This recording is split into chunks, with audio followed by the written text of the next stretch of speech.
మనము ఫాంటసీ మూవీలో ఒకటి అయిన అలీస్ ఇన్ వండర్లాండ్ మూవీ గురించి తెలుసుకుందాము. మూవీ ఓపెన్లో ఆలిస్ కింగ్స్లీ 19వ శతాబ్దంలో ప్రపంచవ్యాప్తంగా లాభదాయకమైన షిప్పింగ్ మార్గాలను కనుగొనాలని ప్రణాళిక వేసిన ఒక సంపన్న వ్యక్తి చార్లెస్ కింగ్స్లీ కుమార్తె.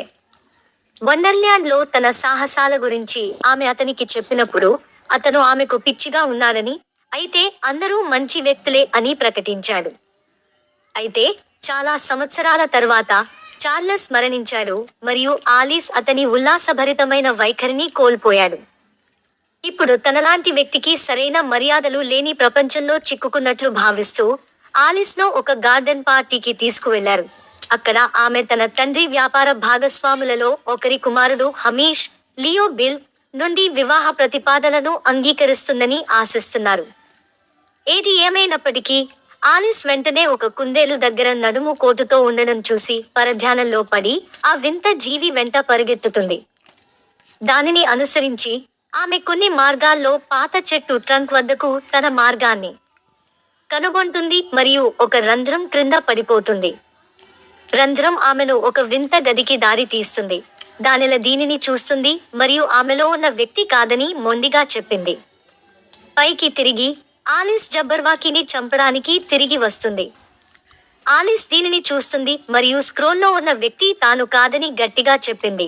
ఒక కలకలం చెలరేగినప్పుడు మరియు నేవ్ ఆఫ్ హార్ట్స్, క్రిస్పిన్ గ్లోవర్ కనిపించింది.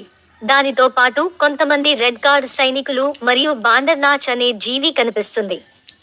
నేవ్ స్క్రోల్ను తీసుకుని డోడో పక్షిని పట్టుకోవడంతో అందరూ చెల్లాచెదురు అయ్యారు.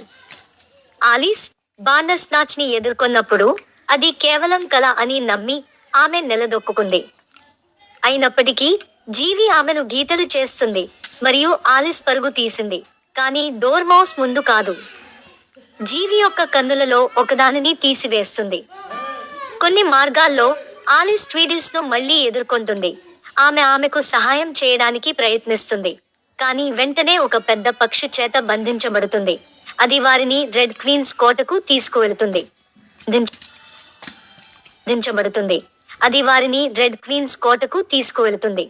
వద్ద నేవ్ ఆఫ్ హార్ట్స్ స్క్రోల్ గురించి రెడ్ క్వీనికి తెలియజేస్తుంది మరియు ఆలిస్ జబ్బర్వాకీని చంపేస్తుంది. రెడ్ క్వీన్ ఆలిస్ను కనుగొనమని ఆదేశిస్తుంది మరియు నేవ్ బేయార్డ్ అనే బ్లడ్ హౌండ్ను ఉపయోగించుకుంటుంది. రెడ్ క్వీన్ ఆలిస్ను కనుగొనమని ఆజ్ఞాపిస్తుంది మరియు నేవ్ ఆమెను గుర్తించడానికి బేయార్డ్ అనే బ్లడ్ హౌండ్ను ఉపయోగించాడు. బేయార్డ్ భార్య మరియు కుక్క పిల్లలకు స్వేచ్ఛను వాగ్దానం చేసింది.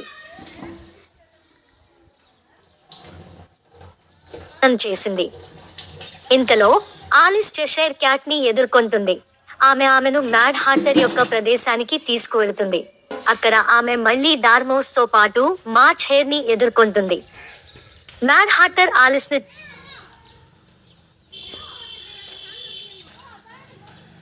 చూసి సంతోషిస్తాడు మరియు రాబోయే ఫ్లాప్జోస్ రోజున ఆమె జబ్బర్వాకీని చంపుతుంది. నేవ్ ఆఫ్ హార్ట్స్ మరియు బేయార్డ్ దగ్గరికి వచ్చినప్పుడు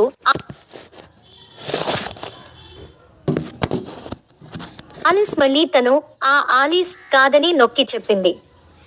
నేవ్ నుండి ఆమెను దాచడానికి హార్టర్ ఆలిస్ను టీపాయ్లో నింపాడు. రహస్యంగా నేవ్ని అక్కడికి తీసుకువచ్చినందుకు డార్మౌస్ కుక్కను తిట్టాడు, కానీ బేయార్డ్ ఎందుకు వచ్చాడో వివరించాడు. అతను నేవ్ను వేరే దిశలో నడిపించడానికి ప్రయత్నిస్తాడు. వారు వెళ్లిపోయిన తర్వాత హార్టర్ ఆలిస్ను సమీపంలోని అడవుల్లోకి వెళ్లాడు. అక్కడ వారు కాలిపోయిన చిన్న శిథిలాలను చూస్తారు. వారు సమీపంలోని అడవుల్లో ఆలిస్ను నడిచిన తర్వాత అక్కడ వారు ఒక చిన్న గ్రామం యొక్క కాలిపోయిన శిథిలాలను చూస్తారు. ఆమె పోయిన సమయంలో రెడ్ క్వీన్ వండర్ల్యాండ్ను ఎలా స్వాధీనం చేసుకుంది, వైట్ క్వీన్ని తన సొంత డొమైన్కు బహిష్కరించి ఆమె ఓర్పాల్ కత్తిని ఎలా తీసుకుంది అనే దాని గురించి హార్టర్ ఆలిస్కి వివరిస్తుంది.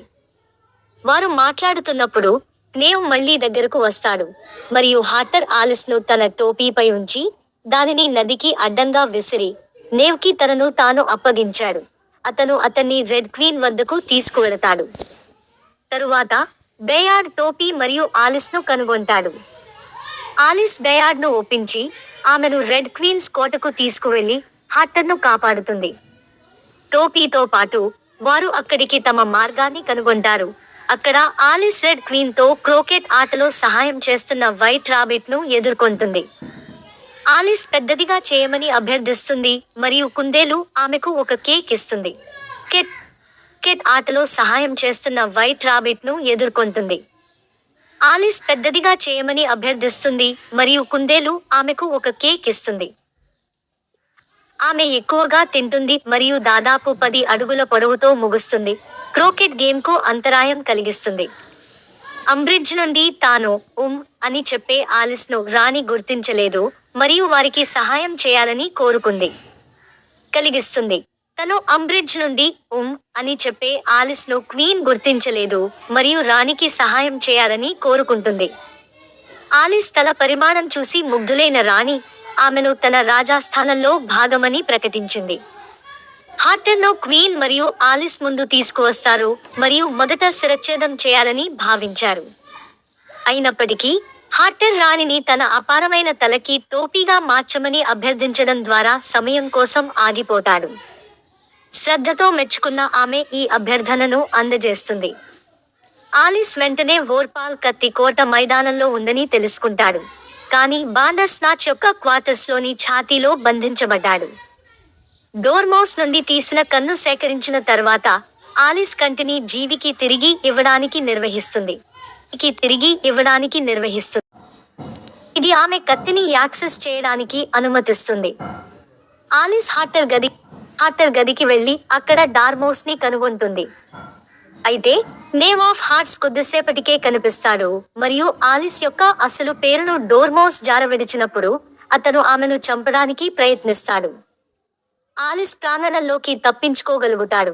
అక్కడ బాండర్నాచ్ సహాయం చేస్తుంది.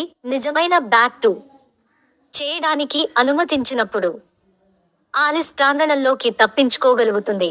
అక్కడ కోట నుండి తప్పించుకోవడానికి బాండర్స్నాచ్ ఆమెకు సహాయం చేస్తుంది. వారు వైట్ క్వీన్స్ కోట వైపు వెళుతున్నప్పుడు బేయార్డ్ కూడా ఆమెతో పాటు వస్తాడు.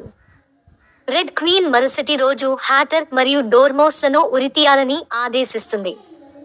ఏది ఏమైనప్పటికీ చెషైర్ క్యాట్ హ్యాటర్ వేషాన్ని ధరించడానికి తన ఉపాయాన్ని ఉపయోగిస్తుంది మరియు హార్టర్, డార్మౌస్, వైట్ రాబిట్, క్వీడిల్స్ మరియు బేయార్డ్ కుటుంబాన్ని తప్పించుకోవడానికి అనుమతిస్తుంది. వారందరూ త్వరలో వైట్ క్వీన్స్ కోటలో కలుసుకుంటారు. అక్కడ రాణి తన పానీయాల జ్ఞానాన్ని ఉపయోగించి ఆలిస్ను సాధారణ పరిమాణానికి కుదించింది. మరుసటి రోజు తెల్లవారుజామున ఫ్రాబ్జోస్ రోజు దాదాపు అందరూ వైట్ క్వీన్ కోసం ఆయుధాలు తీసుకోవడానికి సిద్ధంగా ఉన్నారు. అయితే ఆలిస్ ప్రవచనాన్ని నెరవేరుస్తుందని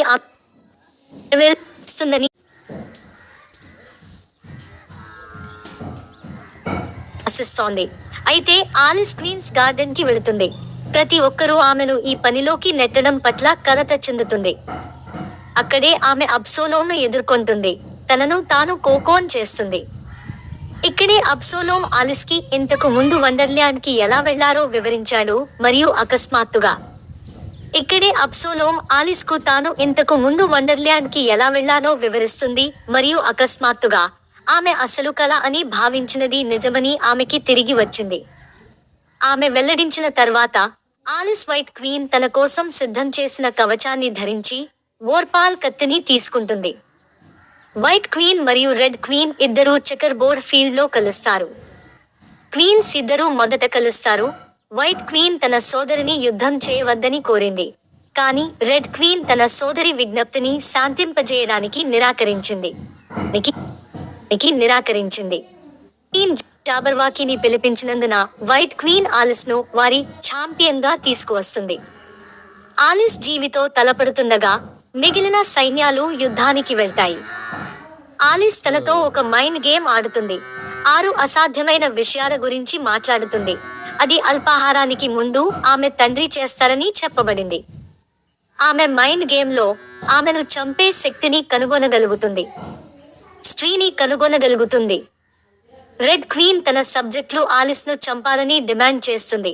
అయితే white queens champion red queen ను చంపినందున రెడ్ క్వీన్ సబ్జెక్టులు ఇకపై ఆమె ఆదేశాలను పాటించరు. వైట్ క్వీన్ రెడ్ క్వీన్ చేసిన నేరాలకు ఒక జీవికి హాని చేయకూడదని వైట్ క్వీన్ చేసిన ప్రతిజ్ఞ కారణంగా ఆమె తన సోదరిని చంపదు, బయటి ప్రాంతాలకు బహిష్కరించాలని ఆదేశించింది. ఆమెకు సానుభూతి తెలియజేయడానికి ఎవరూ లేరు. నేమ్ ఆఫ్ హార్ట్స్ కూడా ఆమెకు శిక్షగా బంధించబడింది. అయినప్పటికీ, రాణితో ఒంటరిగా ఉండాలనే ఆలోచన అతన్ని చంపడానికి ప్రయత్నించేలా చేస్తుంది. అతని బాకు అతని నుండి హేటర్ చేత తీసుకోబడుతుంది. రెడ్ క్వీన్ మరియు నేవ్ని తీసుకెళ్లిన తర్వాత వైట్ క్వీన్ సైన్యం సంతోషిస్తుంది. హ్యాటర్ ఫడ్డర్ హూపింగ్ డాన్స్ చేయడంతో చాలా ఆనందాన్ని పొందింది. టు టాప్ ఫడ్డర్ హూపింగ్ డాన్స్ అందరినీ ఆనందపరిచింది. వైట్ క్వీన్ జబర్వాకీ రక్తాన్ని కొంత సేకరించి ఆలిస్కి ఇస్తుంది. జాబర్వాకీ రక్తం ఆలిస్ని తన ప్రపంచానికి తిరిగి రావడానికి అనుమతిస్తుంది మరియు ఆమె గార్డెన్ పార్టీకి తిరిగి వస్తుంది.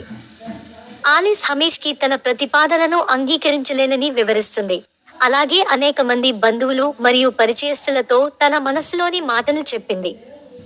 ఆమె సూటిగా ఉన్న వైఖరి హమీష్ తండ్రి దృష్టిని ఆకర్షించింది మరియు త్వరలో ఇద్దరు చైనాకు షిప్పింగ్ మార్గాలను విస్తరించే ప్రణాళికలను చర్చిస్తారు. ఇది ఇంకా పశ్చిమాన తెరవబడలేదు. ఆలిస్ కంపెనీకి అప్రెంటిస్ గా తయారైంది మరియు వండర్ అనే ఓడలో చైనాకు షిప్పింగ్ మార్గాన్ని తెరవడానికి సిబ్బందితో బయలుదేరింది.